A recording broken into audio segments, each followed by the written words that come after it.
Buongiorno a tutti, sono Stefania Negri, dottoranda dell'Università degli Studi di Siena e apprendista di ricerca presso Fondazione ADAPT. Benvenuti a questo nuovo incontro tematico, sempre nell'ambito della ricerca, il testo unico di salute e sicurezza sul lavoro, la tutela assicurativa alla prova della quarta rivoluzione industriale. Si tratta di un progetto di ricerca commissionato al Centro Studi Internazionali Comparati dell'Università degli Studi di Modena e Reggio Emilia, DIL, è un progetto cofinanziato dall'INAIL nell'ambito della linea di finanziamento BRIC e che ha come partner Fondazione ADAPT. L'obiettivo di questa ricerca, che ormai è iniziata 2 anni fa e che si concluderà a fine aprile 2021, è proprio lo studio degli impatti della quarta rivoluzione industriale sulla normativa di salute e sicurezza sul lavoro. Il progetto di ricerca, proprio come si evince dal titolo stesso, accoglie la sfida di ripensare interamente la normativa di salute e sicurezza sul lavoro, proprio in termini di tutele, obblighi e assicurazione dei lavoratori. I risultati della ricerca verranno raccolti in diverse pubblicazioni, proprio utili a orientare da un lato la pratica degli operatori della salute e sicurezza sul lavoro e anche andare a stimolare il dibattito pubblico e accademico proprio su questi temi. Uno diciamo dei metodi attraverso i quali verranno veicolati i principali risultati di questa ricerca sono appunto la serie di queste video interviste e di queste brevi relazioni. Il progetto di ricerca, pur diciamo nel suo obiettivo macro, proprio partendo dal quadro socio-economico e lavorativo di riferimento, caratterizzato innanzitutto dalla nuova grande trasformazione del lavoro, che è legata non soltanto all'introduzione di nuove tecnologie nei luoghi di lavoro, ma è sempre più connessa a nuove dinamiche demografiche, ambientali, economiche, culturali, comportamentali, sociali e politiche che nel breve e nel lungo periodo inevitabilmente andranno a determinare ingenti cambiamenti nelle organizzazioni e soprattutto nei contenuti e nelle modalità di lavoro. Poi diciamo che è un quadro socio-economico e lavorativo caratterizzato inevitabilmente dalla nascita di nuove forme di lavoro che hanno sancito il passaggio dal lavoro per eccellenza, diciamo quello standard, subordinato, tipico del Novecento industriale fordista, a nuove tipologie di lavoro in cui, nonostante i differenti livelli di istruzione e qualificazione richiesti, risultano sempre più centrali le conoscenze, l'autonomia, le competenze, l'expertise dei singoli lavoratori, che devono mettere in gioco tutte le loro competenze. E poi diciamo che il quadro si caratterizza anche dall'emersione di nuovi rischi che sono non soltanto di natura fisica ma anche di natura psicosociale. Considerato questo quadro macro di riferimento e considerate anche gli spunti presenti in letteratura che hanno segnalato l'esigenza di un aggiornamento delle competenze delle figure professionali che operano proprio nell'ambito della salute e sicurezza sul lavoro, questo progetto di ricerca ha inteso avviare un'analisi più approfondita e sistematica delle figure professionali che oggi in Italia si occupano della salute e sicurezza sul lavoro. Una parte della ricerca nel dettaglio si è concentrata di analizzare le figure professionali che operano in questo particolare spaccato del mercato del lavoro e questa ricerca è stata condotta in 3 differenti fasi conseguenziali. Innanzitutto attraverso un'analisi desk della principale letteratura di riferimento. Sono stati infatti presi in considerazione più di 150 testi di taglio internazionale comparato per evidenziare quelli che sono i nodi, le problematiche, le potenzialità di queste figure. Successivamente, data diciamo la scarsa diffusione di ricerche in questo ambito, è stata avviata una vera e propria mappatura delle figure professionali che oggi in Italia possono rientrare all'interno del gruppo professionale degli esperti della salute e sicurezza e successivamente attraverso la somministrazione di un questionario che è stato stato diffuso grazie all'aiuto di alcune aziende che operano a livello nazionale, ma anche multinazionali, e le principali associazioni professionali presenti in Italia che rappresentano proprio questi professionisti. È stato somministrato questo questionario a 338 professionisti, che ha permesso di reperire altre informazioni utili proprio sulle competenze, conoscenze, attività e formazioni di questi lavoratori. In questo breve video, non potendo riportare, diciamo, nel dettaglio tutti i risultati raccolti in questa ricerca, per i quali rimando, diciamo, ai volumi che verranno pubblicati proprio nell'ambito di questa ricerca, tratterò qui alcuni punti con l'obiettivo però di stimolare il dibattito su questo importante spaccato del mercato del lavoro. Un risultato che sicuramente è molto utile considerare e tenere presente proprio all'inizio di questa breve presentazione è che dalla mappatura condotta è emerso che le figure professionali che operano nel sistema della salute e sicurezza sul lavoro non si limitano ai profili identificati e normati dal Testo Unico Salute e Sicurezza, quindi dal decreto legislativo 81/2008, ma al contrario sono state rilevate ben 165 figure professionali che a vari livelli e con differenti ruoli operano in questo ambito. Diciamo che la numerosità e l'indeterminatezza delle definizioni e anche il polimorfismo che caratterizza questo ampio gruppo professionale amplificano certamente le difficoltà di stabilire confini e per così dire le specificità di ciascuna figura, nonché proprio gli specifici contenuti professionali. Questo perché talvolta anche dalla mappatura, ma come presente anche nella letteratura di riferimento, non è chiaro stabilire se le denominazioni utilizzate per riferirsi a queste figure professionali determinano una pluralità di figure o se spesso una pluralità di denominazioni è utilizzata per riferirsi alla medesima figura professionale. Questo sicuramente amplifica il quadro e l'indeterminatezza legata a questo gruppo professionale. Inoltre un'altra scoperta emersa sia dal questionario che dalla mappatura è che esiste una pluralità di forme occupazionali. Ritroviamo infatti nel grande gruppo professionale degli esperti della salute e sicurezza professioni liberali e storiche come può essere quella del medico competente a fianco di nuove professioni nascenti come la figura dell'igienista industriale recentemente normata dalla normazione tecnica UNI. E oltre, diciamo, a queste professioni liberali classiche e a questi nuovi profili professionali e professioni emergenti, troviamo anche dei ruoli, cioè delle funzioni aggiuntive che i lavoratori di un'organizzazione svolgono oltre a quella che è la loro principale occupazione e mansione. È un esempio, diciamo, quello del preposto, del rappresentante dei lavoratori per la sicurezza, RLS, che all'interno delle aziende e dei luoghi di lavoro, oltre a svolgere la loro mansione principale, svolgono anche un ruolo all'interno di quello che è il microsistema della gestione della salute e sicurezza.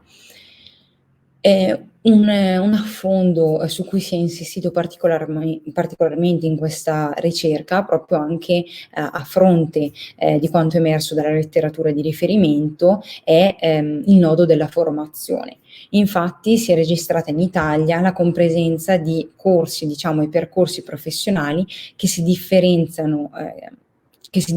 altamente proprio in termini di interrogatore, contenuti e durata. In particolare si è rilevata la commissione di corsi universitari affiancati a IFTS, a formazione professionale regionale, a master o ancora a corsi organizzati e promossi direttamente dalle associazioni professionali. Quindi da un lato sicuramente questa vasta offerta formativa, rappresenta un punto di forza dettato da una maggiore possibilità di scelta da parte dei professionisti stessi, ma dall'altro le differenze che caratterizzano proprio questi corsi professionali rischiano di creare delle discrasie in termini di conoscenze, competenze e abilità all'interno proprio di una medesima figura professionale. Infatti possiamo trovare per esempio dei formatori che hanno seguito dei corsi piuttosto che altri che hanno delle competenze differenti rispetto a formatori che hanno svolto un corso professionale in una differente regione. Per questo sarebbe proprio importante stabilire per ciascuna delle figure professionali individuate uno standard minimo di riferimento, diciamo in termini di conoscenze, competenze e abilità che devono essere detenuti. Questo proprio per riuscire a sviluppare una formazione uniforme e omogenea su tutto il territorio nazionale. In realtà in Italia l'Italia non è esente da esempi di questo tipo, perché esempi di questo tipo sono già ravvisabili nelle attività di normazione tecnica UNI e nei repertori regionali che già svolgono una classificazione di questo tipo in termini di conoscenze, abilità, competenze e attività. Occorrerebbe però uniformare questo modello molto localizzato e molto territoriale a livello nazionale per facilitare innanzitutto la circolazione e il reperimento di informazione da parte di una pluralità di attori che può essere centri per l'impiego, lavoratori, consumatori, ricercatori, ma anche da parte dei professionisti stessi che possono confrontarsi con uno standard di riferimento e poi per in qualche modo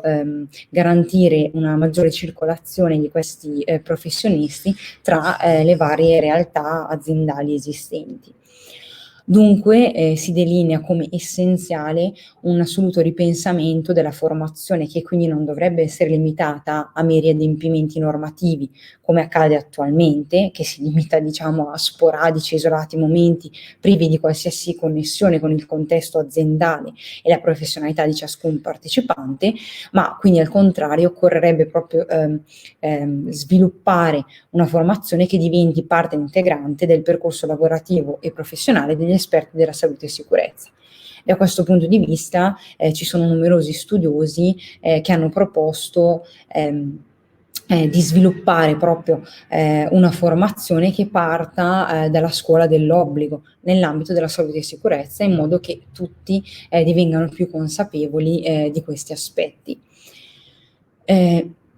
Oltre a questi risultati legati diciamo ai contenuti professionali di queste figure,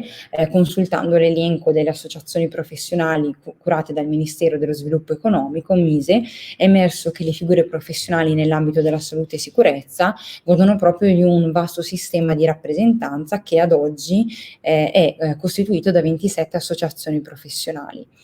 La presenza di un numero così alto di associazioni professionali, da un lato, testimonia sicuramente un bisogno di rappresentanza da parte di queste professioni che spesso non trovano una risposta ai propri bisogni da parte del sindacato tradizionale, ma dall'altro diciamo potrebbe rappresentare un limite legato alla disaggregazione dei professionisti in plurime associazioni che si sommano ai già esistenti ordini, albi e alla rappresentanza classicamente intesa. Queste associazioni professionali hanno diciamo un innegabile ruolo fondamentale per lo sviluppo professionale di queste figure, perché svolgono innanzitutto per i propri associati un punto di riferimento in termini di rappresentanza, ma anche un ruolo appunto, come abbiamo già visto, per la loro formazione, per la definizione delle loro competenze, ma anche per la regolazione della concorrenza tra i vari professionisti, anche perché talvolta sono proprio queste associazioni professionali a rilasciare un'attestazione dei requisiti posseduti da parte del professionista e questo processo diciamo di rilascio di un attestato determina diciamo una maggiore garanzia sia per il professionista sia per il consumatore e il cliente finale che deve diciamo avvalersi della professionalità di questa figura. Inoltre, dalla ricerca si è rilevato un importante ruolo svolto proprio dalla contrattazione collettiva nazionale e aziendale, che rispetto a quanto previsto nel decreto legislativo 81-2008 delinea ulteriormente quello che è l'ambito di competenza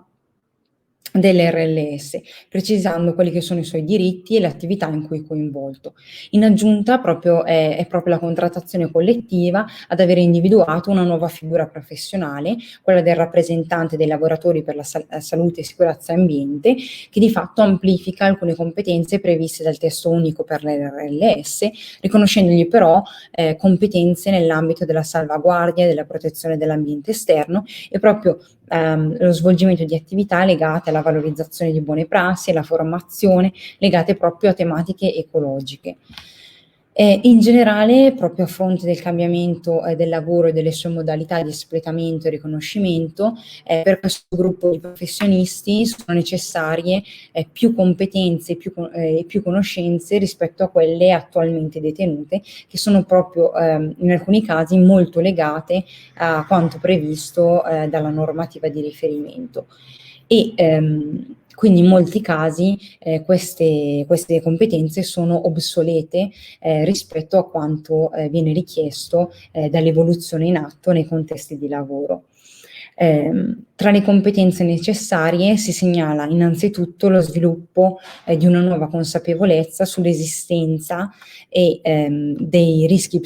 psicosociali e soprattutto degli impatti di questi nuovi rischi che sono necessariamente negativi sul quotidiano svolgimento del lavoro e anche diciamo, la presa di coscienza delle evidenti e necessarie connessioni esistenti tra quella che è la salute occupazionale e la salute pubblica con tutte le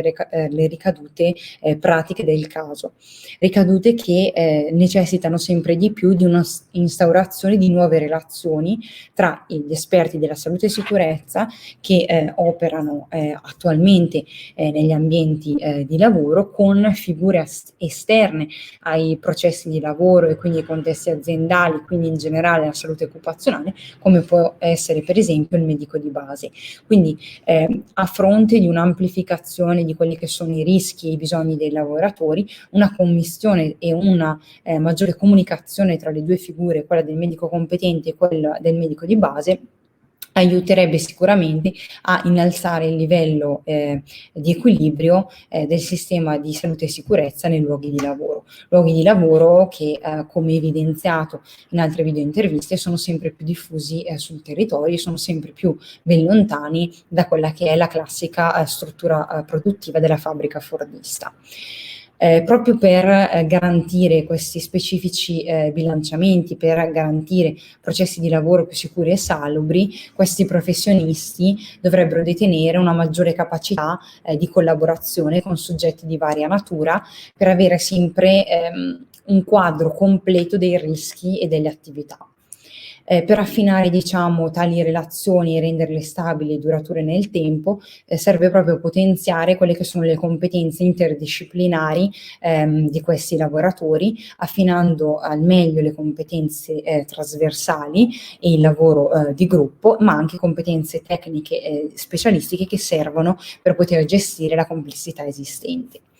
Infine si segnala anche l'importanza di istituire proprio un processo di certificazione pubblica delle competenze di queste figure professionali, al fine innanzitutto di istituire e costruire un portale di riferimento a livello aziendale nel quale sono presenti chiaramente tutte le figure professionali che sono afferenti all'ambito della salute e sicurezza, non soltanto diciamo un semplice elenco di queste figure, ma anche una connessione tra queste figure e i loro contenuti professionali, quindi le relative competenze, conoscenze, abilità e compiti svolti. Oltre diciamo, a questo ruolo, la certificazione pubblica delle competenze risponde anche a un'esigenza di facilitazione dello scambio domanda-offerta e anche ha un bisogno di agevolare le frequenti transizioni di questi esperti tra diversi luoghi di lavoro. Questa ricerca, in ultima battuta, è utile affermare che ha di fatto evidenziato quella che è una criticità sostanziale di questo grande gruppo professionale, che raccoglie al proprio interno figure professionali che fanno riferimento a un'ampia base conoscitiva, relativa quindi ad aspetti legati alla salute e aspetti legati alla sicurezza, ma anche aspetti legati proprio a questioni tecniche specifiche relative a specifici ambiti professionali, come può essere per esempio l'ingegneria, la medicina, la psicologia. E da un lato anche perché è un gruppo professionale, oltre ad essere caratterizzato da questa eterogeneità conoscitiva, è caratterizzato anche da una forte, come abbiamo già evidenziato, una forte commistione tra diverse forme occupazionali, quindi tipologie di lavoro che passano dal lavoro subordinato al lavoro parasubordinato, all'autonomia, e inoltre anche perché è caratterizzato da figure professionali con differenti processi di istituzionalizzazione. Per questo i risultati di questa ricerca sono più una parte propositiva che apre a nuove indagini e analisi in questo ambito, piuttosto che un punto fermo che porta appunto a dei risultati finali. Grazie a tutti per l'attenzione.